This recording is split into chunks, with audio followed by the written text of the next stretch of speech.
Salut Sacha Epp, je suis super content de pouvoir, faire, cette interview avec toi parce que comme, pas mal de monde, en fait, quand j'ai croisé, tes réflexions, reconsidérer la gouvernance, quand j'ai fini par découvrir tes premiers pas, je me suis dit: «Mais waouh, ça, faut qu'on le mette en lumière, quoi. Ça va parler à tellement de monde. Ça vient amener un endroit où on est coincé, ça vient déboulonner des trucs, c'est un courant d'air frais, novateur, neuf pour, vraiment aider les structures, les organisations et du coup, voilà, je suis vraiment content que tu acceptes cette interview pour mettre un peu en lumière, le contenu de tout ça. Je suis curieux, pour commencer, tu nous racontes un petit peu, d'où tu viens, en fait. C'est quoi qui t'amène à être ici aujourd'hui, à nous parler de gouvernance intégrative? Merci Jérôme de m'inviter pour cette interview. Qu'est-ce qui m'a amené à tout ça? Dès tout jeune, je me suis senti très concerné par toutes les questions d'écologie, donc j'ai toujours eu du mal à me projeter dans la société, dans le futur. Et dès que j'ai fini mes études, je suis parti voyager pour voir des alternatives. D'abord écologiques, et puis j'ai découvert le milieu des lieux collectifs. Donc je suis tombé amoureux en fait. Maintenant c'est une évidence depuis ce moment-là que je suis fait pour vivre ça. Et voilà, donc j'en ai vu plein, j'ai vécu dans plein de lieux différents, j'ai pas mal vécu d'aventures, de voyages. Et donc j'ai eu la chance dans ma vie d'expérimenter plein de paradigmes de gouvernance différents. Que ce soit à l'école, au boulot, plein d'endroits de la société, j'ai vécu des gouvernances plus verticales, hiérarchiques. J'ai vécu dans des lieux très libertaires, comme Notre-Dame-des-Landes ou d'autres collectifs. Et j'ai vécu dans des lieux où par contre il y a une aspiration plus à l'horizontalité. L'Arche de Saint-Antoine, qui est un des lieux qui m'a le plus inspiré, c'est un des premiers où je suis allé et où j'ai beaucoup vécu. Et c'est là où j'ai été formé par exemple par l'Université du Nou à la gouvernance partagée il y a 10 ans, en faisant la FEV. Et donc j'ai pu voir un petit peu vivre tous ces paradigmes et vivre leurs avantages et leurs inconvénients. Et c'est de tout ça, enfin de toute cette expérience-là, qu'est née la gouvernance intégrative, qui du coup sert à intégrer toutes ces manières de faire, tous ces processus différents. Mais alors justement, avant que tu nous décrives un peu plus en détail, la gouvernance intégrative, c'est quoi qui va faire qu'il y a une insatisfaction sûrement, il y a une tension à un endroit par rapport à un idéal, à quelque chose que tu veux faire et donc sur ce chemin, c'est quoi que tu découvres qui te prend la tête ou qui manque peut-être d'élan et de goût, Les premières organisations dans lesquelles j'étais plongé, c'est forcément les gouvernances hiérarchiques, très verticales. Et moi j'ai besoin de sens, donc j'ai toujours eu du mal à juste appliquer dans mes boulots, enfin juste à appliquer des consignes en devant faire fi du sens et de mon intelligence, près d'une certaine manière. Et j'ai pu voir, enfin, tous ces paradigmes, je les ai vécus de plein de manières, parce que des fois, c'était moi qui étais plus en position de responsabilité, l'épuisement que ça peut générer, ou la démotivation quand on fait qu'exécuter, le manque d'intelligence collective. Bon, je crois que de toute façon, la hiérarchie, ça fait plus rêver grand monde. Et là, depuis 10 ans, j'ai pu vraiment me plonger, expérimenter toutes les gouvernances plus horizontales. Que ce soit la gouvernance partagée, tous les modèles, il y a beaucoup de modèles issus de la sociocratie, où des fois, c'est juste le consensus. alors justement, des fois, ça fait rêver sur le papier et puis tu as vécu, dans le réel, les endroits où ça Mais alors, il y a des choses géniales dans ces modèles-là, et je veux pas cracher dessus parce que c'est vraiment par rapport à ce qu'il y avait avant, c'est aussi des pas en avant, quoi. Moi, ça a été une transformation quand j'ai vécu pour la première fois ces modèles horizontaux, là, c'était à l'Arche de Saint-Antoine, à la FEV particulièrement, ça a changé ma vie. La qualité de relation, de développer ça, la bienveillance, l'écoute de chacun, la prise en compte de chacun, ça a changé ma vie. Et de pouvoir prendre soin de cette cohésion de groupe, de vérifier que les gens sont OK avant de prendre une décision. donc tu es dans cette ambiance-là, tu la découvres et ça t'ouvre des nouveaux horizons et puis J'ai adhéré à ces modèles-là à fond, quoi. J'ai cru que c'était la solution et qu'il fallait, que ce soit pour les groupes ou pour la société, se mettre à l'horizontalité. Et du coup, je l'ai vécu pendant 10 ans. Par contre, ce qui marchait moins bien, j'avais pas envie de le voir parce que j'avais pas envie de remettre en question ces modèles qui étaient tellement bien au niveau des valeurs. Et j'avais moi je considère que j'avais des œillères en fait. Là où il y avait un décalage entre la théorie qui est magnifique et la réalité, des décalages, je ne voulais pas les voir. Ou je les blâmais sur le fait qu'on soit pas au niveau. Que le processus, quand tout le monde est formé, quand tout le monde a les qualités humaines, qualités de posture, c'est génial.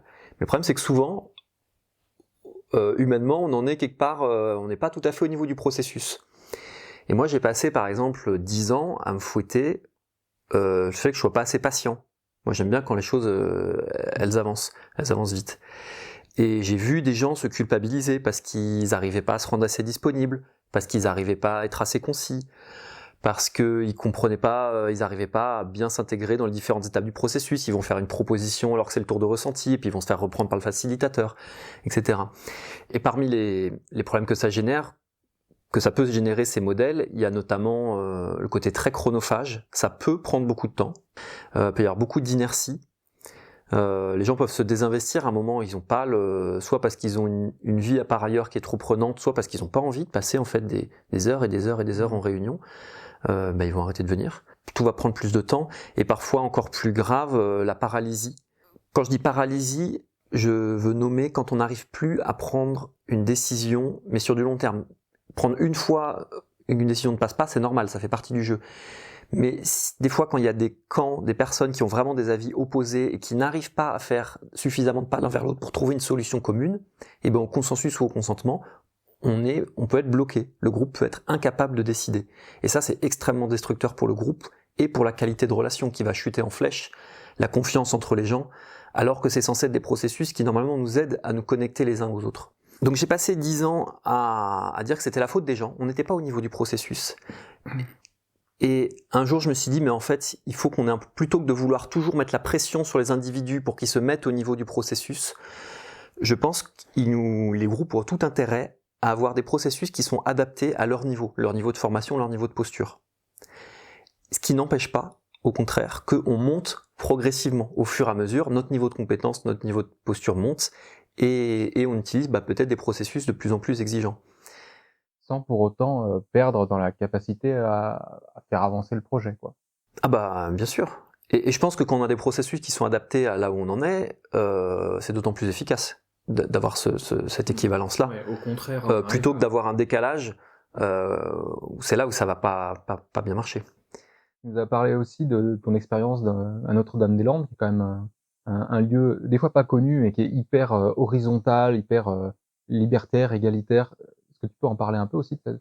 Alors plus qu'horizontal, moi je trouve que c'est plutôt libertaire, c'est-à-dire un paradigme dans lequel on veut faire confiance aux individus, les laisser libres, alors qu'il y ait le maximum d'autonomie aux individus. Et il y a plein d'autres collectifs aussi qui mettent ces valeurs-là en avant, avec pareil des avantages, des côtés géniaux, quoi. Enfin, quand on choisit ce qu'on fait, quand on fait des choses qui nous donnent de la joie, c'est juste fantastique de vivre ça.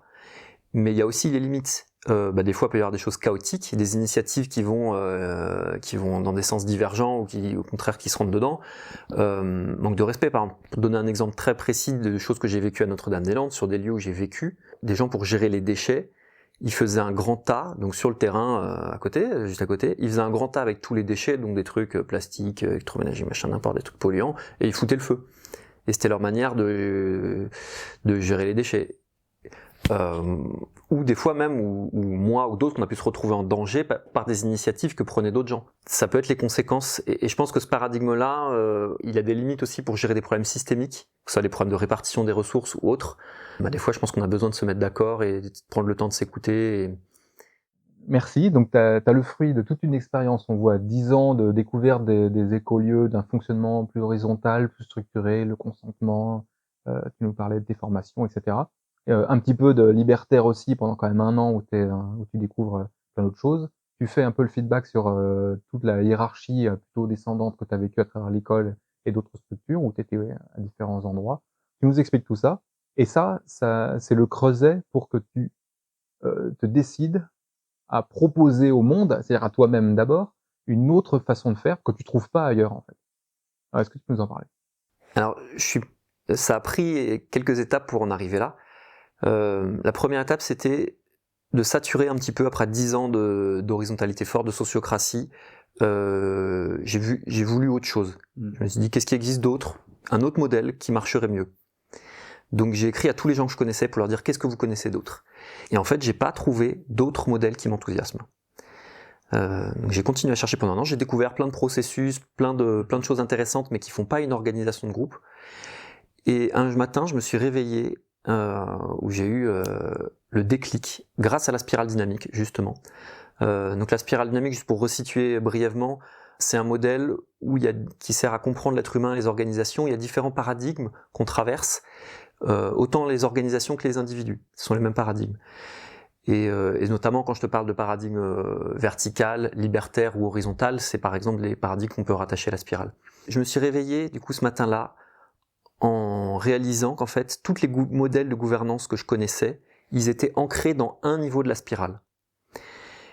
Alors que à partir notamment du 7e paradigme de la spirale, on comprend que ces paradigmes qu'on peut penser opposés, et donc ces outils, ces processus, l'horizontalité, la verticalité qu'on pourrait penser opposés, en fait ils sont avant tout complémentaires. J'ai eu cette intuition-là qu'il fallait créer une approche de gouvernance qui puisse intégrer toutes ces polarités-là.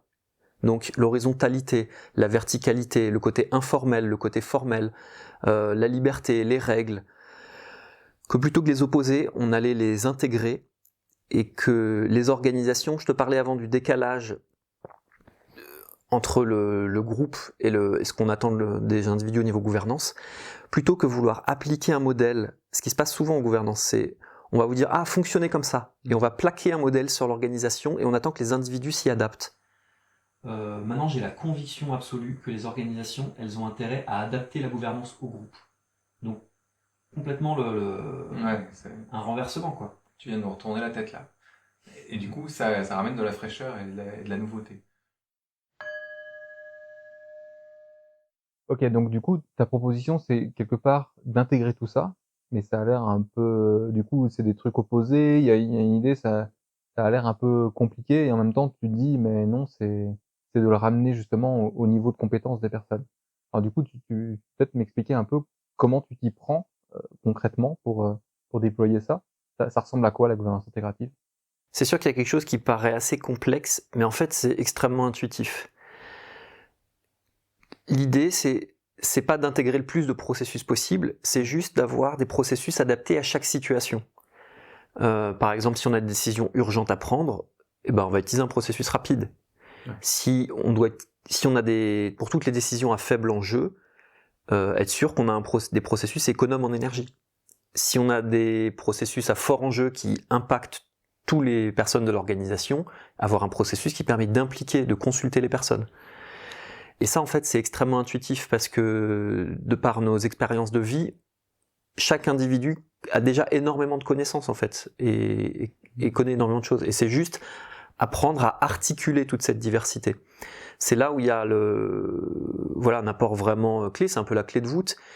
Parce que quand on n'a qu'un seul processus, c'est simple. Si on dit on décide tout au vote à la majorité ou tout au consensus, on se pose pas la question. On a une décision à prendre, on applique. Et c'est le problème, c'est là où on va avoir les inconvénients, c'est quand le processus n'est pas adapté. Si on prend les décisions de très faible enjeu au consensus, c'est là où on va s'épuiser. Mais au moins, on sait comment on décide. Et si on a plusieurs processus, là c'est indispensable d'avoir de la clarté sur quel processus on va choisir à quel moment.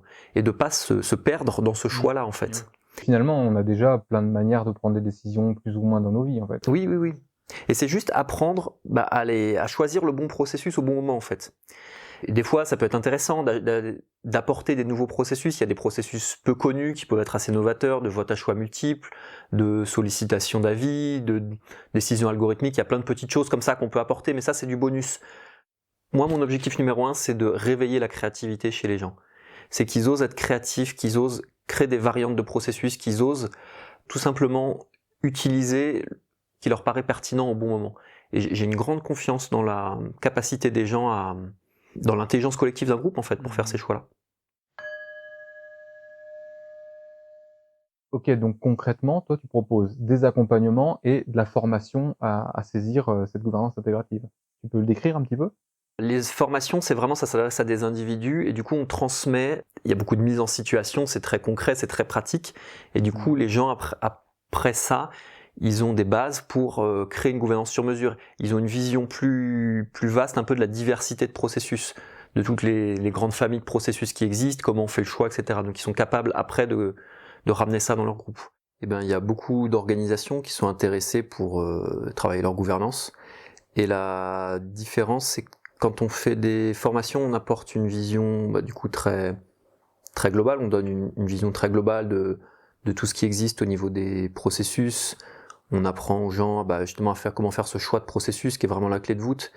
Et après, pour que les gens, l'idée c'est qu'ils soient autonomes en fait, qu'après ils puissent retourner dans leur organisation, ou quand ils créent un groupe ou autre, et qu'ils puissent du coup créer leur gouvernance sur mesure. Sachant que créer une gouvernance, ce qui est vraiment important quand même à saisir, c'est que avant tout, c'est pas une question de processus, c'est plus une question humaine, de croyances, de valeurs. Et pour intégrer une diversité de processus, il faut avant tout que les membres de l'organisation y soient prêts. Nous, on est fans d'une pédagogie très interactive et il y a beaucoup de mise en situation où on va mettre les gens dans un paradigme particulier. Ils vont pouvoir tester un paradigme vertical avec la même situation, comment on la vit, avec un chef qui donne les instructions, comment on la vit quand chacun est autonome et comment on la vit quand on va devoir discuter, se mettre d'accord avant d'agir. Et ça permet vraiment des prises de conscience de la part des individus et quand on le fait en accompagnement, de la part du groupe en fait. C'est vachement transformateur de vivre ces prises de conscience-là en groupe. Et on propose aussi régulièrement des webinaires et des ateliers d'initiation qui durent 2 heures, ça en présentiel. Donc ça, il y a les infos sur le site. Ouais, facile d'accès, quelque chose où on peut appréhender un peu mieux peut-être que ce qu'on a eu comme échange là. Ok, donc en accompagnement, tu vas aller sur place, tu le fais en visio, comment ça se passe à peu près? On va s'adapter aussi au groupe. Ça va dépendre de la taille du groupe, de pas mal de choses. Moi, j'aime beaucoup le faire en présentiel. Enfin, pour l'instant, on n'a jamais fait tout en visio. Généralement, ce qui est important, c'est de faire un bon diagnostic déjà. Parce que on va pas venir plaquer un modèle comme avec beaucoup d'autres modèles de gouvernance. Par exemple, l'holacratie, c'est on fait table rase du passé, quoi. Là, avec la gouvernance intégrative, on peut créer une nouvelle gouvernance pour un nouveau groupe ou pour un groupe qui vraiment aurait une démarche radicale, mais on peut aussi faire quelque chose de progressif ou faire quelque chose où on agit que sur les endroits où il y a des problèmes en fait. Ouais. Donc faire un bon diagnostic, et pour le diagnostic c'est vraiment important qu'il y ait le plus possible de membres de l'organisation, et s'il est vraiment très nombreux, des gens représentatifs de tous les échelons, enfin si c'est une entreprise de tous les échelons, de tous les types de membres, si c'est une association, des membres du bureau, des salariés, des bénévoles, des simples adhérents et tout ça. Et donc faire un bon diagnostic avec tous les membres, ça peut être, donc du coup c'est utile pour cette phase-là d'être le plus nombreux possible. On peut aussi le faire par questionnaire ou à distance, des fois même en visio. Et ensuite on crée un groupe de travail, parce qu'on s'est rendu compte avec l'expérience que créer une gouvernance c'est quelque chose qui est quand même relativement complexe, ça va turbiner un peu, il y a beaucoup de possibles en fait. Ouais. Et si le groupe est trop nombreux, c'est dur de converger. Et il y a le cerveau qui chauffe, ça prend un temps fou, enfin les gens ils saturent. Donc ce qu'on fait, généralement, c'est qu'on crée un petit groupe représentatif pareil de l'organisation, avec donc les différents types de membres, et un groupe de entre 3 et 6 personnes, qui lui va créer la nouvelle gouvernance. Donc, et lui du coup on l'accompagne, on le suit, on lui transmet tout ce qu'on peut avoir besoin, des nouveaux processus, comment on fait le choix, etc. Et ensuite, il y a toute l'étape d'intégration, de restituer au groupe, une fois que ce groupe de travail a créé la gouvernance, de le restituer à l'ensemble de l'organisation. Voilà, donc que ça soit leur apprendre de nouveaux processus s'il y en a, ou de leur expliquer les choix et de répondre à leurs questions, etc. Voilà, de générer de l'adhésion pour cette nouvelle gouvernance, qui généralement, moi j'invite à le faire quand on touche vraiment comme ça à l'organisation d'un groupe, de le faire avec humilité et de dire ce qu'on va créer, on va le tester. C'est pas la nouvelle gouvernance pour les 10 prochaines années. C'est voilà, on a pondu notre nouvelle gouvernance et on va la tester pendant 3 mois, 6 mois. Et ensuite on va la garder évolutive aussi. L'idée c'est que la gouvernance elle reste évolutive avec le groupe. Le groupe il évolue avec les membres qui changent, avec la situation qui change, et de garder cette gouvernance là évolutive. Chouette, merci, on en sait un peu plus. Tu as peut-être déjà des dates et des formats qui sont en cours. Est-ce que tu peux nous en parler brièvement, même si cette vidéo elle aura vocation à durer au-delà des temps et des dates que tu veux nous présenter? Ce qu'on propose, il y a une formation grand public qui dure 2 jours. Voilà, on transmet les bases de la gouvernance intégrative. Après, les gens, généralement après cette formation, ils sont capables de tester en fait. Après, il va falloir qu'ils expérimentent par eux-mêmes aussi.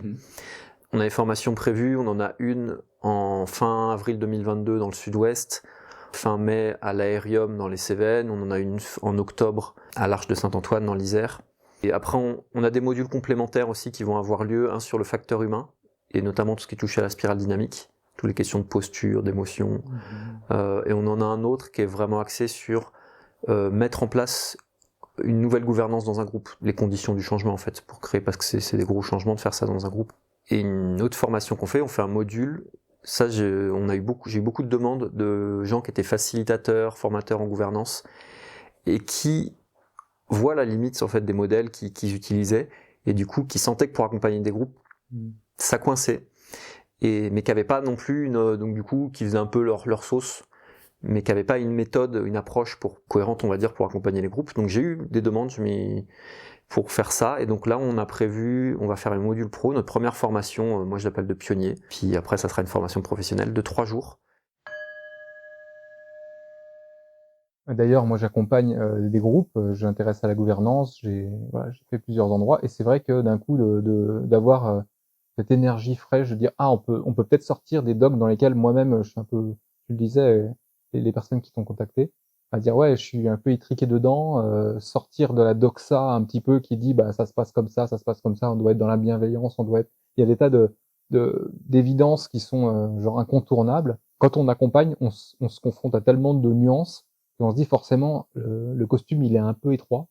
Et j'aime beaucoup l'approche que tu amènes parce qu'elle permet justement de se dire, waouh, ok, il y a peut-être moyen d'essayer autre chose, autrement, de voir ce monde de la gouvernance un peu plus élastique et avec cette intelligence que tu as amené de la lecture de la spirale dynamique, je trouve que c'est élastique parce que on n'oppose plus les polarités, mais on essaie de les réconcilier, donc une sorte de troisième voie qui vient se mettre au service vraiment des gens et d'ailleurs qui revient à être plus au service des personnes dans une structure qui a une certaine maturité. Donc ouais, pour moi, ça, c'est très parlant.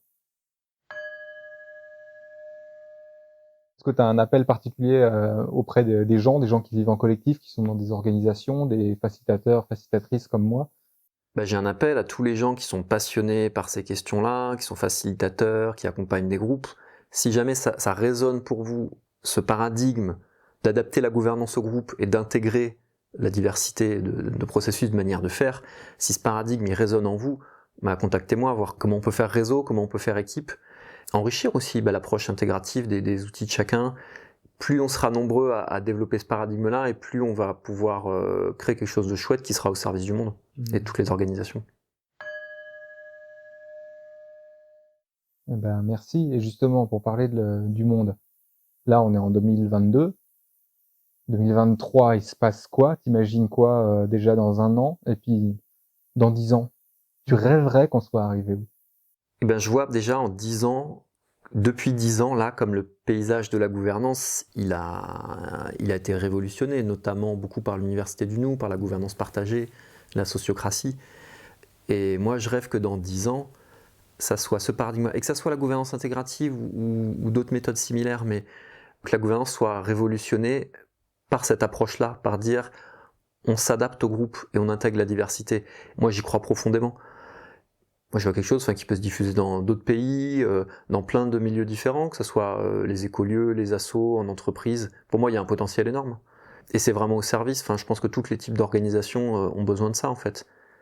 De réussir à avoir des méthodes de décision, des gouvernances qui soient et joyeuses, c'est-à-dire et enthousiasmantes pour les individus, et efficaces, où les organisations arrivent à remplir leurs objectifs aussi. Est-ce que tu penses que c'est aussi lié à la proposition qu'a la spirale dynamique, justement, de dire, voilà, il y a une évolution de conscience? Est-ce que là, la gouvernance intégrative, elle passe par toi, dans un premier temps? Est-ce que c'est parce que la société est prête, qu'elle est arrivée à des seuils où ça y est, ça peut s'élargir, ça peut se diffuser? Et si je dis ça peut, c'est parce que je sais et je sens déjà qu'il y a plein de gens qui voient dans la proposition que tu fais un espoir, un truc de dire ah ouais, voilà la marche où je cherchais, sur quoi m'appuyer. Et là, il y a quelqu'un qui m'en parle, qui me donne envie de croire que c'est possible, qu'il y a bien une marche un peu plus complexe, un peu plus loin pour aller explorer le monde. Moi, je sens que c'est le bon moment, en fait. Je vois l'intérêt, en fait, que cette approche génère. Il y a beaucoup de monde qui me contacte spontanément parce qu'ils sont curieux, parce qu'ils cherchent ça. Ils le cherchaient peut-être de manière empirique, de manière un petit peu... Ils en avaient l'intuition un petit peu confuse. Et là, du coup, ça leur donne vraiment une manière de pouvoir le faire, en fait. Et je pense que le monde est prêt aussi parce que depuis 10 ans, toutes les méthodes très horizontales sont beaucoup développées. Et je pense comme moi, il y a des gens qui en ont vu les limites et du coup qui se questionnent de dire comment on fait alors pour avoir quelque chose qui fonctionne bien, que ce soit pour les individus et pour les collectifs. Et moi, j'ai mis 10 ans à passer ce cap-là, à me dire, mais en fait, peut-être que le tout horizontal, c'est pas la solution, qu'il faut intégrer les différences. Si je peux faire gagner du temps aux autres. Tu as l'air d'avoir de la joie à faire ce que tu fais. C'est par quoi que ça se transmet le plus? T'as une raison d'être de la gouvernance intégrative, il y a un leitmotiv dans ta vie, juste un petit cadeau de la joie qui t'anime. Moi, ce projet-là, c'est vraiment le projet de ma vie, quoi, mon ikigai.